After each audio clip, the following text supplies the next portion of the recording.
So we're on page 56 in our journal. This is going to help us when we do our measurement conversions, our unit conversions in the future. So multiplication division shortcuts, I'm going to show you whether when you multiply or divide by anything, any whole number that has a 1 and a 0. As for example, 10, 100, 1,000, 10,000, a million, so forth. So when you have a number like this, okay, this says that you are making this 100 times bigger. So when you are trying to make a number 100 times bigger, you are going to move your decimal to the right. Okay, if I move it, see, that would be 5. Then it would be 50 and so forth. Well, how many times do you move it? Well, your 10, 100, 1,000, your ones and zeros, the zeros are going to tell you how many times to move your decimal. Okay, this is just a shortcut instead of doing it the long way. So 5/10 times 100, I'm making it 100 times bigger. There's 2 zeros, so I'm going to move it 2 times to the right. And I'm going to put my 0 in my empty space. So now that is going to be, that decimal's gone, that extra 0 is gone. That's just going to be 50. So 5/10 times 100 is just 50. So now we have 7,649 10,000ths, and we're going to make that 100 times bigger. So we're going to move our decimal to the right. 2 zeros, so we move it 2 times to the right. And our new place is right here between the 6 and the 4, so that makes our answer 76 and 49 hundredths. So 7 divided by 100, we could also write 7 divided by 100, like that. Or we can say, all right, 7, our invisible 0 for whole numbers is always sitting right there. We're going to divide, we're going to make this 100 times smaller. So when we divide by 100, we're going to move to the left, okay? Division, we move to the left.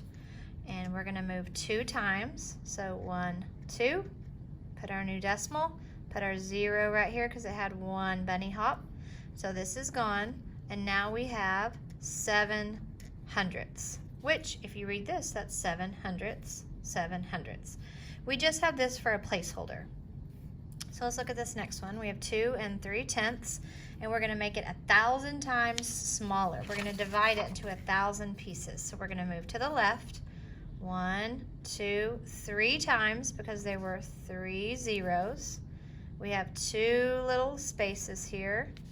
So now we have 23 10,000ths.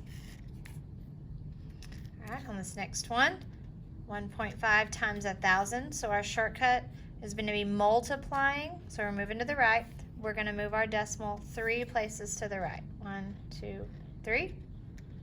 We have 2 spaces right here.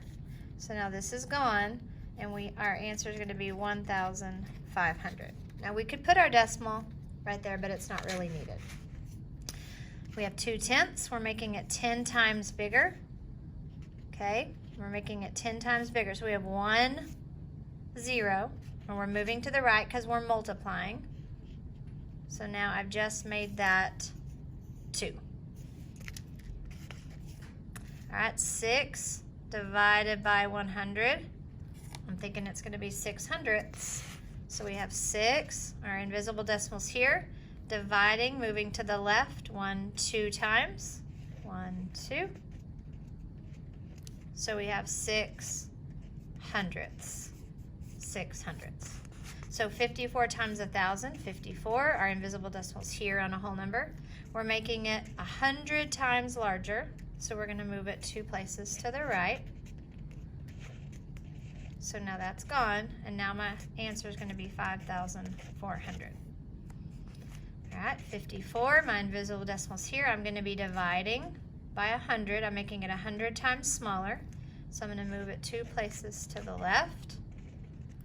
Now this is gone, and now I have 54 hundredths. All right, so there is no homework, but we will use this tomorrow with our measurement conversions.